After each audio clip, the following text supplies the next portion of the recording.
अस्सलामुअलैकुम वरहमतुल्लाहि वबरकातुहू। उम्मीद है आप सब खैरियत, तंदुरुस्ती और आफियत के साथ होंगे। आप देख रहे हैं मेरा और अपना YouTube channel JJC by sir Jawwad. मैं हूं जव्वाद अख्तर।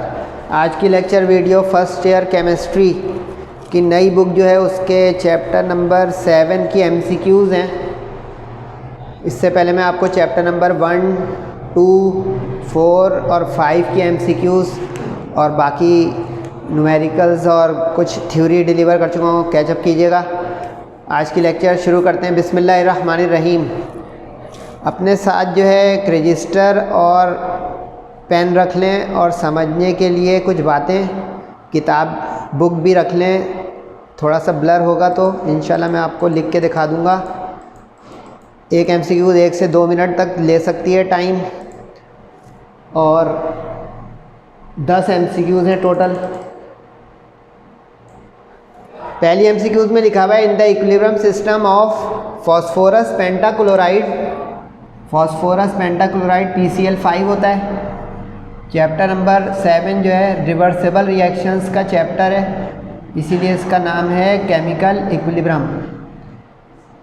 अब इसमें वो कह रहा है कि इस रिएक्शन के Kc और Kp का क्या रिलेशन है। अब इसके लिए मैं जो एक चीज़ बता रहा हूँ नोट डाउन कीजिएगा ताकि आसान लगे आपको, और आगे पॉसिबल मैं इसके रीमेक MCQs भी बताऊँगा ताकि आप उस पर काम कर सकें। इसको इस तरह देखते हैं कि इसके साथ एक 1 मोल है, इसके साथ 1 मोल है, इसके साथ 1 मोल है, तो ये हो गया 1 वॉल्यूम या 1 मोल। सही है, मोल भी लिख सकते हैं, वॉल्यूम भी। इसका भी 1 है, इसका भी 1 है, ठीक हो गया। अब अगर गौर करें तो इसका 1 + 1 हो गया 2, इसका 1 रिएक्टेंट का और प्रोडक्ट का 2, यानी रिएक्टेंट जो है 1 है और प्रोडक्ट जो है वो 2 है। अब 2 जो है वो 1 से बड़ा है, यानी प्रोडक्ट जो है वो ज़्यादा हो गई रिएक्टेंट से, तो इसका रिलेशन बनेगा Kp Kc से बड़ा, यानी A ऑप्शन हो गया ग्रेटर देन वाला।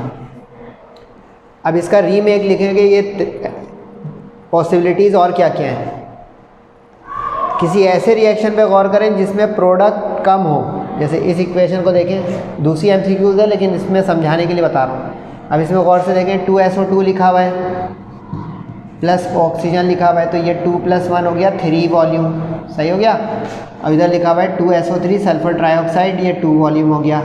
अब इस पर गौर करें तो 2 जो है वो 3 से कम है, प्रोडक्ट जो है वो रिएक्टेंट से कम है, तो इस रिएक्शन का Kp जो है वो Kc से कम हो जाएगा। क्लियर। इसी तरह कोई ऐसा रिएक्शन सोचें जिसमें प्रोडक्ट और रिएक्टेंट बराबर हो, जैसे इस रिएक्शन को देखें N2 + O2 और आगे वो कह रहा है 2NO, यानी नाइट्रोजन ऑक्सीजन मिलकर नाइट्रिक ऑक्साइड बना रही है, तो 1 + 1 ये हो गया 2 और ये 2। अब ये 2 के बराबर आ रहे हैं। मुख्तसर क्या हुआ कि अगर तो प्रोडक्ट के मोल या वॉल्यूम रिएक्टेंट से ज़्यादा होगा तो Kp बड़ा होगा ग्रेटर देन, वरना अगर छोटा होगा कम होगा स्मॉलर तो Kp स्मॉलर देन, और अगर बराबर होगा वॉल्यूम प्रोडक्ट का रिएक्टेंट का तो Kp = Kc। तो ये मज़ेदार हो गई MCQ समझने की। तो उम्मीद है कि आप लोग समझ के करेंगे। सिर्फ MCQs को ये नहीं सोचें कि वर्ड टू वर्ड आ जाएगी तो हम रट के करेंगे। ये एप्टीट्यूड टेस्ट की भी तैयारी है। MCQs अंडरस्टैंडिंग से बहुत फ़ायदा देती है, आगे आपको नज़र आएगा ज़िंदगी में। आगे कह रहा है दूसरी MCQs में कि इक्विलिब्रियम, इस जो 4 रिएक्शन है उसमें से नहीं फ़र्क पड़े उस पर वुड नॉट बी अफेक्टेड। और किस चीज़ से अफेक्ट ना हो? प्रेशर से। तो इसकी भी जो है थ्योरी पढ़ लें और बारीकी लिख लें। अभी जो मैंने Kp Kc का रिलेशन बताया ना, उसी चीज़ को ध्यान रखें। अब इसके पहले रिएक्शन पे गौर करें, 1 है, इधर 2 है। सही है, यानी 1 2 के बराबर नहीं है।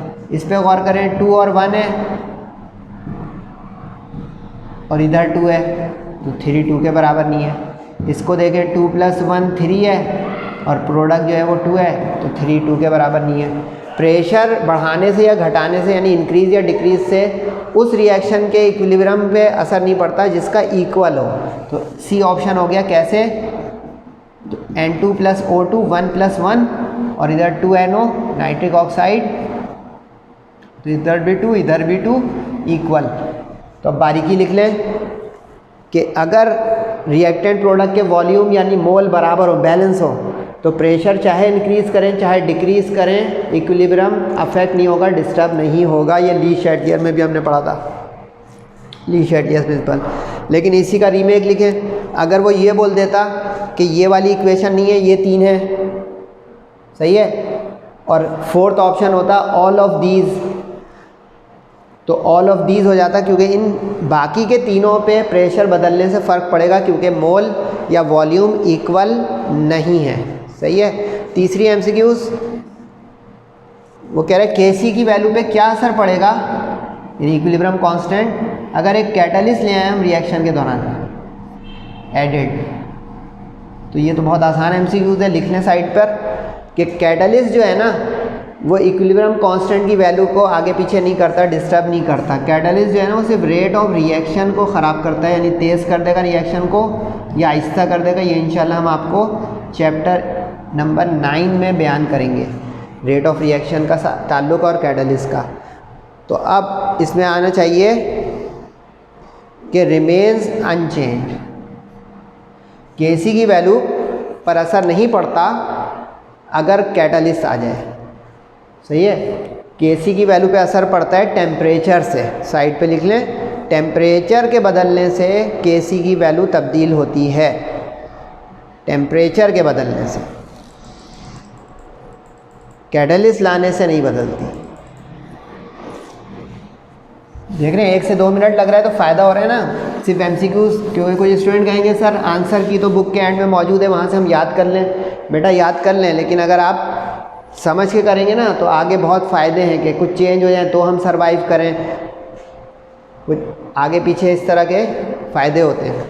आगे वो कह रहे हैं चौथी एमसीक्यूज में केएसपी, केसी होता है इक्विलिब्रियम कांस्टेंट और केएसपी होता है सॉल्युबिलिटी प्रोडक्ट, सॉल्युबिलिटी प्रोडक्ट, ये सॉल्ट के लिए होता है। एस मतलब सॉल्युबिलिटी, पी मतलब प्रोडक्ट, तो उसका कांस्टेंट हो गया केएसपी। और आगे कह रहे हैं स्पेयरिंगली सॉल्युबल सॉल्ट। स्पेयरिंगली सॉल्युबल सॉल्ट वो होता है जो पार्शियली सॉल्युबल हो, पार्शियली यानी कि 100% डिज़ोल्व या आयोनाइज ना हो वाटर में या किसी सॉल्वेंट में। अब इसने एक सॉल्ट का नाम दिया है जो कि स्पेयरिंगली है, इसको आप नाम लिखें, ये है लिथियम ऑक्जेलेट, लिथियम ऑक्जेलेट। अच्छा, ये केएसपी के जो एमसीक्यूज़ या न्यूमेरिकल होंगे ना, इसके लिए आपको आयोनाइजेशन और वैलेंसीज आनी चाहिए। तो अब मैं जो कर रहा हूँ ज़रा इसको संभालें कि ये जो सॉल्ट है इसको आयनाइज करेंगे तो इसमें से निकलेगा क्या, इसमें से निकलेगा लिथियम आयन जिसकी वैलेंसी 1 होती है। तो अब यहाँ पे ये 2 लिखा हुआ है तो इसका 2 आयन्स हो गए लिथियम के। और ऑक्जेलेट की वैलेंसी जो है वो -2 होती है, 2 इधर इसलिए क्रॉस हुआ था, तो ऑक्जेलेट जो है वो 1 आयन बनेगा इसका इस तरह, इसका 1 बना इसका 2 बना। अब ये जो है ना सॉल्युबिलिटी प्रोडक्ट ये आयन्स की होती है, डिज़ोल्व्ड आयन्स, यानी केएसपी की जो आपको एक्सप्रेशन चाहिए होगी वो उसके लिए इसको आपको देखना पड़ेगा क्योंकि ये होते हैं डिज़ोल्व आयन्स। अब ये जो प्रोडक्ट पे आयन्स आएंगे ना, क्योंकि देखिए प्लस माइनस लगा दिया तो ये आयन्स बन गए। ये तो मैंने वैलेंसी समझाने के लिए लिखी है, ये तो वैलेंसी लिखी है। आयन्स का मतलब है ये ऊपर जो चार्जेस लगे होते हैं नज़र आते हैं, ये आयन्स होते हैं, ठीक है। अब उसने कहा कि इसकी सॉल्युबिलिटी प्रोडक्ट एक्सप्रेशन क्या होगी। तो आप लोगों ने मेरे साथ लॉ ऑफ मास एक्शन अगर नहीं पढ़ा है तो जाके वो लेक्चर निकालें। ये जो 2 है ये पावर में आ जाएगा, तो अब पहले ऐसी ऑप्शन ढूंढें जिसमें लिथियम वाले उसमें पावर में 2 हो। तो अब इसमें लिथियम पे पावर में 1 है, इसमें 1 है, तो ये तो हो नहीं सकते। इस तरह कभी 50-50 करके भी MCQs तक पहुँचे। अब इन दोनों में 2 है, 50-50 आ गया। अब इसकी टेक्निक क्या है, आसान, ऑक्जेलेट 1 है। अब जिसके ऑक्जेलेट वाले में पावर में 1 हो ढूंढें, ये आगे इसके अंदर 1, इसमें 2 लिखा हुआ है उसने, तो इसका अंदर बी ऑप्शन हो गया। लेकिन काइंडली इसको याद नहीं कीजिएगा, इसके कई सारे सॉल्ट हो सकते हैं। तो इसका मुझसे न्यूमेरिकल तो मैंने करवा दिए हैं। इसके अलग से एक लिस्ट भी मांग लीजिएगा कि सर कुछ ऐसे सॉल्ट्स बता दें जिसके आयंस हमें पता हो, तो हम ये सॉल्युबिलिटी प्रोडक्ट एक्सप्रेशन बना सकें। तो समझ गए, यानी आयन बनाएंगे, आयनाइजेशन करेंगे और फिर देखेंगे किसके मोल 2 है या 1 है, उसकी पावर में उतने आ जाने चाहिए। तो उस बुनियाद पे ये अब देखें यहाँ पे +1 और -2 नज़र आ रहा है। इस तरह ये तय हो जाएगा कि उसकी पावर जो 2 है वो उसके मोल बन जाएंगे। क्लियर हो गया।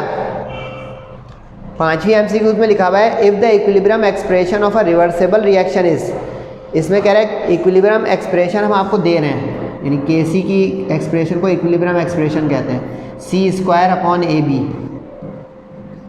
और फरमाइश कर रहा है कि इसकी बुनियाद पर इसकी इक्वेशन बताओ। इक्वेशन, अब इसका तरीका बता दूं बहुत आसान सा। Kc की एक्सप्रेशन जो होती है ना, ये होती है प्रोडक्ट अपॉन रिएक्टेंट। ये रेशो है प्रोडक्ट और रिएक्टेंट्स के दरमियान।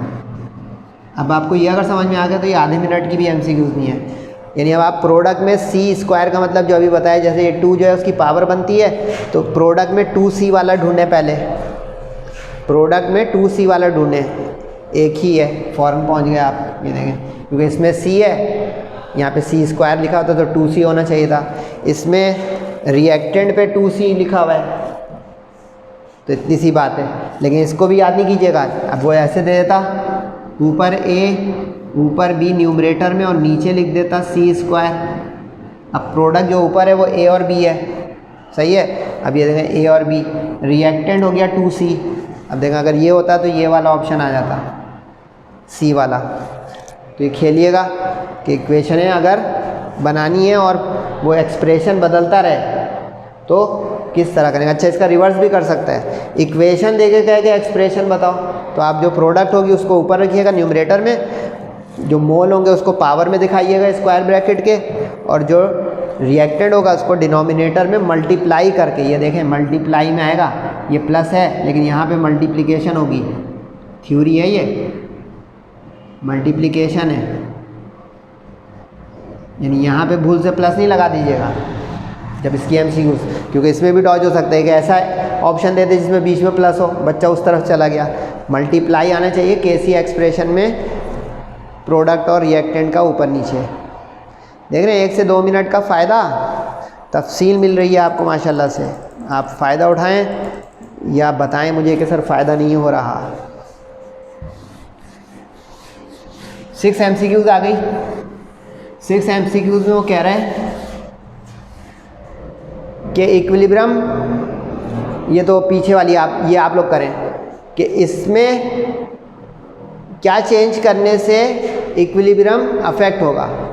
और ये वही वाली इक्वेशन है जो हम पीछे देख चुके हैं, नाइट्रोजन की ऑक्सीजन से रिएक्शन और प्रोडक्ट में नाइट्रिक ऑक्साइड का बनना। इसको नाइट्रिक ऑक्साइड कहते हैं, NO, फार्मूलों के नाम भी लिखे हैं। प्रेशर से नहीं पड़ेगा क्योंकि अभी बताया था 1 + 1 2, 2 2 बराबर है, तो प्रेशर से नहीं होगा। उसने पूछे इज़ अफेक्टेड बाई, जिस पे असर पड़े, तो प्रेशर वाला तो होगा ही नहीं, सही है। जिसमें प्रेशर होगा वो होगा ही नहीं। अब एंड प्रेशर, तो ये तो हुआ ही नहीं, यानी इसका असर होगा टेम्परेचर से। ए ऑप्शन आएगा। सोचें कैसे, क्योंकि देखिए इसमें जो लिखा है ना इसने ब्रैकेट में, enthalpy change, delta H enthalpy change होती है। इसका तफसील आएगी इंशाल्लाह चैप्टर 11 में। एंथैल्पी जो होती है ना, ये एंडोथर्मिक एक्सोथर्मिक रिएक्शन, जैसे पॉजिटिव है तो ये एंडोथर्मिक है, यानी हीट एब्जॉर्ब हो रही है। नेगेटिव होता तो एक्सोथर्मिक, साइड पे लिखें। अब एंडोथर्मिक है तो इसका मतलब टेम्परेचर ज़्यादा कम करेंगे तो इक्विलिब्रियम शिफ्ट कर जाएगा, ली शेडलियर्स प्रिंसिपल। तो temperature only, temperature pressure both कब होता, अगर ये मोल भी आगे पीछे होते, यानी कि यहाँ पे 2 होता है यहाँ पे 2 ना होता, या यहाँ पे 2 होता है यहाँ पे सम करके 2 ना आ रहा होता, तो टेम्परेचर प्रेशर बोथ हो जाते अगर वॉल्यूम कम ज़्यादा होते। समझ रहे बारीकियाँ, देख लें, ये बता रहा हूँ मैं आपको। अगली MCQ में in the reaction A + B = 2C, एक रिएक्शन है जिसमें A और B मिलकर 2C बना रहे हैं। तो बताएं इक्विलिब्रियम कांस्टेंट जो Kp है वो इसमें Kc के बराबर है, क्यों। पीछे तो हमने किया ना कि बताओ कि बराबर है कि नहीं बराबर है, कि छोटा है कि बड़ा है। इसमें अब वो कह रहे हैं हम बता रहे हैं तुम्हें कि Kp Kc बराबर है, तुम ये बताओ कि क्यों है ऐसा। क्योंकि यहाँ पे ये तो देखिए A + B, यानी 1 1 करके 2 आ गया। तो इसमें एक चीज़ होती है डेल्टा एन, ये नज़र आ रहा है डेल्टा एन। ये डेल्टा एन क्या चीज़ है? डेल्टा एन जो है ये है मोल्स ऑफ प्रोडक्ट, फॉर्मूला लिखे साइड पे, माइनस मोल्स ऑफ रिएक्टेंट्स। ये दोनों के मोल्स का डिफरेंस है। डेल्टा मीन्स चेंज या डिफरेंस, ये डिफरेंस है, सही है। अब आप खुद ही देख लें क्या हुआ, 2 मोल प्रोडक्ट के, 2 मोल्स रिएक्टेंट के, तो 2 - 2 0। तो ऑप्शन कौन सा बन गया भाई? डी ऑप्शन, कि डेल्टा एन बराबर है 0 के। अब खुद ही साइड पे लिखें remark, delta N greater than 1 कब होता? अगर प्रोडक्ट ज़्यादा होती, जैसे यहाँ पे 1 और 1 आ रहा है 2, वहाँ 3C लिखा हुआ होता, प्रोडक्ट ज़्यादा हो गई तो डेल्टा एन ग्रेटर होता। डेल्टा एन लेस देन यहाँ पे कब होता? लेस देन 1 कब होता? लेस देन 1 कब होता? उस वक्त अगर रिवर्स हो जाता है, यानी कि रिएक्टेंट ज़्यादा हो जाते हैं और प्रोडक्ट कम। यानी सीधी सी बात ये है कि माइनस करें, माइनस करने से जो जवाब आ जाए, यानी दोनों को माइनस बस करेंगे। फार्मूला लिख लें, इसमें आप हर तीनों तरह के सवालों को फिट कर लेंगे कि KP, यानी वो कह देंगे KP KC से बड़ा है,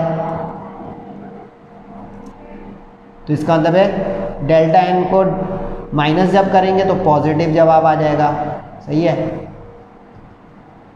अगर KP वो बोलते कम है तो डेल्टा एन नेगेटिव जवाब आ जाएगा, इसका 0 आ गया। समझे? कुछ आसान सा सवाल बन गया।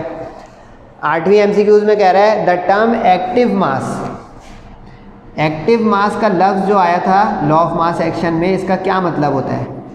इसका मतलब होता है कंसंट्रेशन। और कंसंट्रेशन कौन सी? Molar concentration. तो यानी मोल पर DM क्यूब, ये इसका मतलब होता है। तो ये थ्योरी है, फटाफट पकड़ें। इसका मतलब मोल होता है? नहीं। मॉलिक्यूल होता है? नहीं। ग्राम पर DM क्यूब होता है? नहीं। मोल पर DM क्यूब होता है, ऑप्शन सी, मोल पर DM क्यूब। ग्राम पर DM क्यूब फिज़िकल यूनिट्स हैं, ये एक्टिव मास का मतलब नहीं होता है। अगर फिज़िकल यूनिट्स कभी पूछ ले, ये साइड पे लिखें, तो आप ग्राम पर DM क्यूब लिखेंगे। फिज़िकल यूनिट का मतलब है जब मास के लिहाज से बात हो रही हो, मोल के लिहाज से बात नहीं हो रही हो, यानी अमाउंट ऑफ सब्सटेंस के लिहाज से बात नहीं हो रही हो, वेट ऑफ सब्सटेंस के लिहाज से बात हो रही हो। 2 MCQs रह गई हैं, थोड़ी हिम्मत कर लें मेरे साथ, 2-4 मिनट। 9th और 10th MCQs रह गई 2। 9 MCQs जो है वो कॉमन आयन इफेक्ट से मुताल्लिक है। इस चैप्टर का आखिरी टॉपिक था कॉमन आयन इफेक्ट। लेकिन अब थ्योरी पे चलते हैं MCQs। वो कह रहे हैं कि सोडियम क्लोराइड NaCl को अगर हम ऐड कर दें सिल्वर क्लोराइड सॉल्यूशन में, तो बताएं क्या होगा?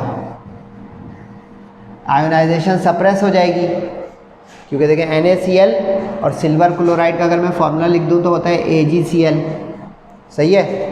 अब इसमें गौर से देखें तो कॉमन आयन आ गया है, क्लोरीन क्लोरीन, तो ये क्लोराइड जो है ना, ये कॉमन आयन हो गया, क्लोराइड आयन यानी Cl माइनस कॉमन। तो ये टॉपिक बन गया कॉमन आयन इफेक्ट। जब भी किसी सॉल्ट के अंदर ऐसे सॉल्यूशन को मिला दें जो कि उसी का कॉमन आयन रखता हो, तो वो सप्रेस कर देता है, आयनाइजेशन को रोकता है, यानी डिक्रीज़ करता है। तो ढूंढें option, decreases the solubility, decreases the solubility of AgCl। Increase नहीं करेगा कभी भी, क्योंकि वो उसको दबा देगा कि ये पैदा हो रहे थे और ना हो, क्योंकि सेम आयन आ गए ना। इसी तरह कोई और ऐसा सॉल्ट दे दे वो आपको जिसमें कोई और आयन कॉमन हो, तो वो डिक्रीज़ हमेशा करेगा, इंक्रीज़ नहीं करेगा। आखिरी कह रहा है कि some reactions are nearly to completion, कि कुछ ऐसे रिएक्शंस होते हैं जो कंप्लीट हो जाते हैं फॉरवर्ड डायरेक्शन में। अब फॉरवर्ड डायरेक्शन क्या है? ये हमने देखा था डबल एरो, ये जो जा रही है फॉरवर्ड डायरेक्शन और ये जो जा रहा है रिवर्स या बैकवर्ड डायरेक्शन है। ये फॉरवर्ड, ये रिवर्स या बैकवर्ड। वो कह रहे हैं कि किस चीज़ से हम आइडेंटिफाई कर सकते हैं। तो इस चैप्टर में एक टॉपिक था, अगर आप लोगों को याद हो, वैल्यू ऑफ के सी यानी prediction of extent of reaction by value of के सी की वैल्यू तीन तरह की हो सकती हैं। एक के सी होता है वेरी लार्ज के सी, आप इस तरह तय करते हैं कि उसकी वैल्यू जो है 10 की पावर प्लस, यानी जैसे दियो 10 की पावर 18, 10 की पावर 12 इस तरह की। और एक होता है के सी वेरी स्मॉल, जैसे 10 की पावर माइनस हो, जैसे 10 की पावर माइनस 31, 10 की पावर माइनस 17, ये स्मॉल हो गई। और के सी एक होता है मॉडरेट के सी। ये मॉडरेट के सी होता है 1 से 100 तक, यानी 10 की पावर ना बन रही हो 40, 50, 30 ऐसा हो। अब इसकी थ्योरी ये समझ में आ गई ना, तो आप तीनों तरह की एमसीक्यूज कर लेंगे। अब इसने यहाँ पे कॉम्प्लीशन बोला, यानी कि रिएक्शन फ़ौरन कंप्लीट हो जाए, यानी रिएक्टेंट्स बहुत अनस्टेबल हो, तो ये उस वक्त होता है जब के सी बहुत लार्ज हो, कॉम्प्लीशन वाला, यानी कि रिएक्टेंट अनस्टेबल हो जाएंगे। इसमें जब रिएक्टेंट अनस्टेबल हो जाएंगे तो रिएक्शन फ़ौरन करेंगे, समझ रहे हैं। अनस्टेबल रिएक्टेंट है तो धड़ाधड़ प्रोडक्ट पैदा करेगा। और एक ढीठ बहुत ही स्ट्रॉन्ग बॉन्ड के साथ बना हुआ रिएक्टेंट तो बहुत मुश्किल से प्रोडक्ट देगा, यानी वो उस वक्त होगा जब रिएक्टेंट हाईली स्टेबल होंगे, तो हम कहेंगे नेग्लिजिबल स्पीड पे चल रहा है रिएक्शन। अब इसमें इस सवाल का जो हमारी 10 MCQs है वो बना वेरी लार्ज वैल्यू ऑफ के सी, यानी ऑप्शन ए। लेकिन साइड पे लिखा लो वैल्यू ऑफ के सी कब होती, अगर लिखा होता नेग्लिजिबल या वेरी स्लोली या नॉट गो टू कंप्लीशन, सही। और डेल्टा एच से कोई ताल्लुक नहीं है फॉरवर्ड और रिवर्स का। सी और डी तो बिल्कुल रॉन्ग ऑप्शन है। बस वेरी लो वैल्यू ऑफ के सी और वेरी लार्ज वैल्यू ऑफ के सी से तय होता है। मॉडरेट का मतलब है कि नॉर्मल पेस है रिएक्शन का और इक्विलिब्रियम इस्टेब्लिश हो जाएगा जल्दी। तो उम्मीद है आपको आज का लेक्चर फ़ायदा देगा इंशाल्लाह। फीडबैक ज़रूर दीजिएगा। सेहत और ज़िंदगी के साथ है अगला लेक्चर। तब तक अपना और सबका बहुत ख्याल रखिएगा। अस्सलामु अलैकुम वरहमतुल्लाहि वबरकातुहू।